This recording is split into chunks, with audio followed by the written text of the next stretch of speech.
আমার উম্মতের এক শ্রেণী সবে তাদের হাত থাকবে লাঠি গাভীর লেজের মতো, এজরে বুনাবে হাত, তারা তা দিয়ে মানুষকে মারবে।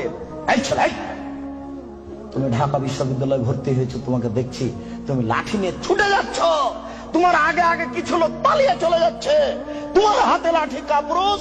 তুমি এখানে কি বিদ্যা শিক্ষা অর্জন করতে এসেছো? তুমি চোর, তুমি ডাকাত, তুমি শয়তান, তোমার ভিতরে এই বিদ্যা রয়েছে। তোমাকে যদি আমি মূর্খ প্রমাণ করতে না পারি, আমি জাতির সামনে বক্তব্য দেব না। তোমার হাতের কাল লাঠি, তুমি বলো।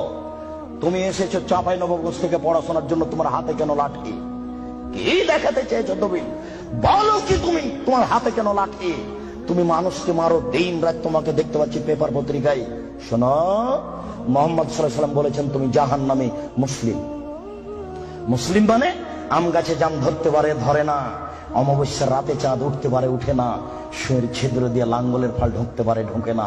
শুয়ের ছিদ্র দিয়ে লাঙ্গলের ফাল ঢুকে যেতে পারে, আম গাছে জাম ধরে যেতে পারে, অমাবস্যার রাতে চাঁদ উঠে যেতে পারে, এগুলো ঘটে যেতে পারে। যেই কথা বলছি সেই কথাতে সন্দেহ আছে বলে কিয়ামত পর্যন্ত চেষ্টা করলে সরিষা ঢোকানো যাবে না। যা বলছি তাই থাকবে, তার নাম মুসলিম।